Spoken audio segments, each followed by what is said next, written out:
Napapanood ang aktres na si Diana Zubiri sa Kapuso Prime series na mga batang Riles na nagsilbing comeback niya sa telebisyon matapos ang matagumpay na seryeng Encantadia na kinabilangan niya kung saan gumanap siya bilang si Sangre Danaya.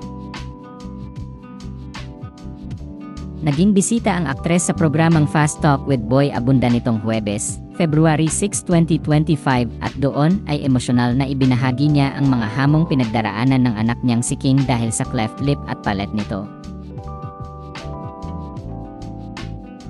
Sa naturang panayam, nagbalik tanaw ang aktres noong isilang niya sa ospital ang anak niyang si King, na hindi agad natanggap ng pumanaw na asawa niya noong si Alex Lopez.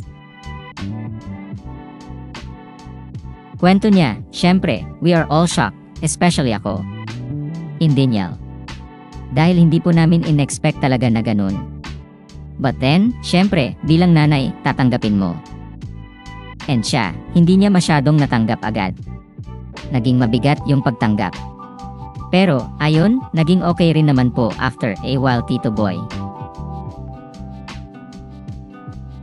Kaya naman nagpasalamat ang aktres sa support system niya noong pinagdaraanan niya ang mga pagsubok. Inamin ni Diana na naging masakit sa kanya ang hindi pagtanggap ni Alex at ang pagbitiw umano nito sa anak nila. Ayon pa sa kanya, marami ang nagtatanong sa kanya noon kung bakit hindi daw niya isinapubliko ang kanyang first pregnancy. Anya, parang ang dami kasi nagtatanong bakit hindi ko daw nilabas yung first pregnancy ko. So, syempre, ayun po yung dahilan. Dahil kailangan kong protektahan din yung anak ko and then nagkakaroon ako ng marital problems din. Ibinunyag din ni Diana na ang sitwasyon ng anak nila ang dahilan ng hiwalayan nila ni Alex, ngunit mas pinili niyang magpatawad at hindi na lang niya isipin ang nakaraan. Inilahad ng aktres sa naturang panayam na dumating din ang pagkakataon na ipinakilala niya si King kay Alex.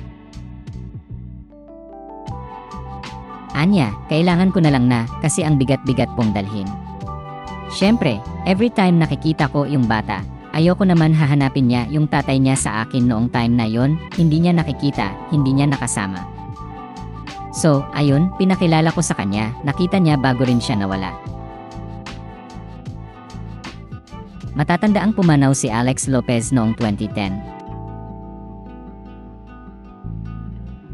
Asawa na ngayon ni Diana Zubiri si Andy Smith at mayroon na silang 2 anak na sina Alia at Mimi.